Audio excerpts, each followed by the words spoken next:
everyone. So today I'm going to be going over the 7 sculpting procedures and the 4 basic sculpting forms. First, we're going to go over the 7 sculpting procedures. So first procedure is sectioning. And in order to be able to section hair properly, you have to know the sections of the head.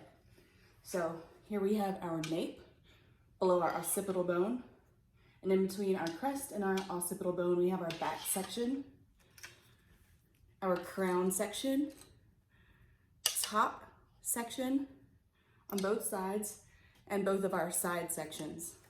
And right here in the front, we have our fringe section and then our front fringe.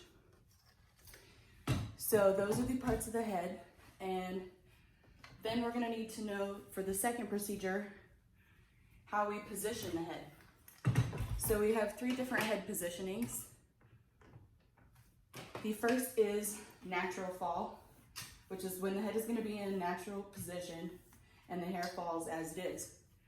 And then we have our tilted forward position, which will create a beveled under effect for the hair. And then we have our tilted to the side position, which is typically used for outlining the hairline.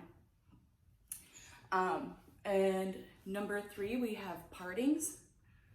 So we have our vertical parting, which is gonna look, just like a vertical line. And then we have our horizontal, which is going to be a horizontal line. And then we have our diagonal back and diagonal forward. And sometimes people get confused with these. So we're going to imagine a diagonal forward. If you were to put a marble right here at the top, where would the marble go on the part of the path? So it would go forward towards the face. That's a diagonal forward. And if we have a diagonal back,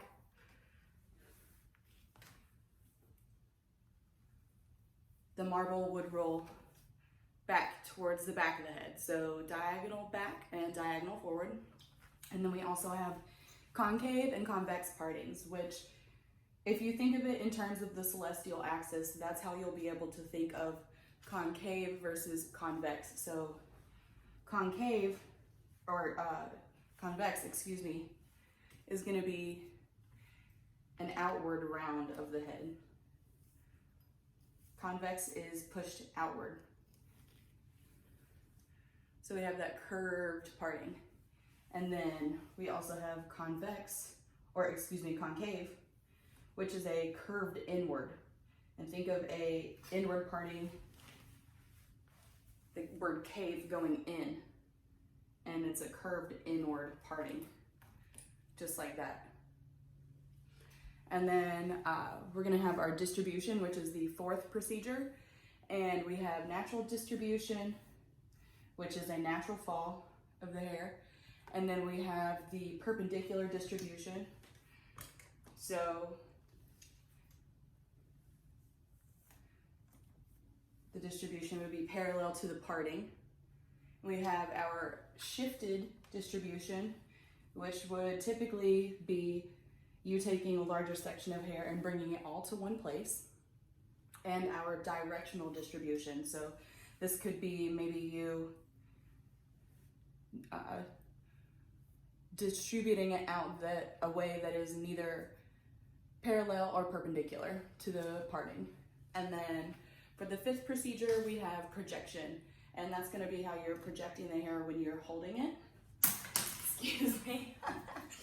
Combs are flying.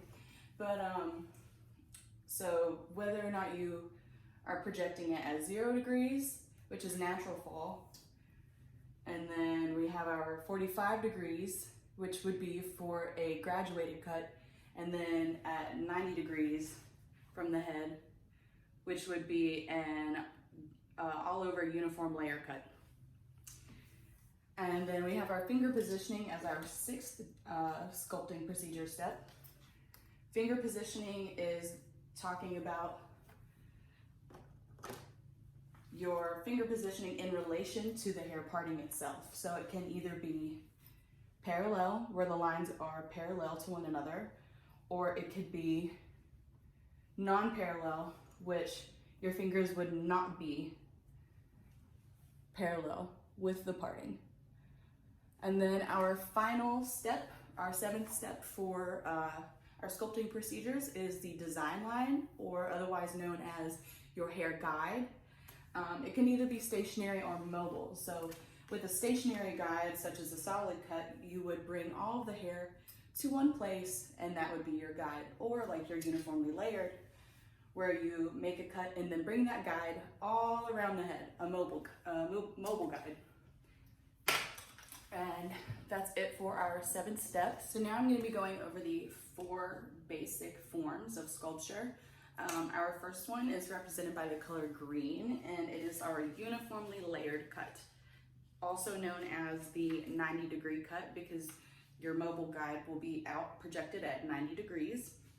No matter where you pick up hair from the head within this cut, it should be the same length. And it will create an activated texture that has a lot of movement. Next, we have our graduated form, which is represented by the color yellow. And this is known as a beveled under look. So most of the lengths will be on the top here, and then it will be shorter at the bottom, creating a beveled under look. This will be cut at a 45-degree projection, and it has an unactivated texture. And then we have our increased layer form, which is represented by red. And this has a stationary guide, and you'll be pulling all of these lengths back over, matching them up with a length up here. And this is represented by the color red. And then we have our 4th form, which is the solid form, also known as a 1-length cut. And this also has a stationary guide where you'll be pulling all of the hair to this one guide right here and cutting. Now, this one is cut at 0 degrees. And all 4 of these forms, if you know all of them, you can pretty much do any haircut, because all cuts, or sculptures, as we like to call it here in Pivot Point, are combinations of these 4 forms. So if you can get those down, you can do anything.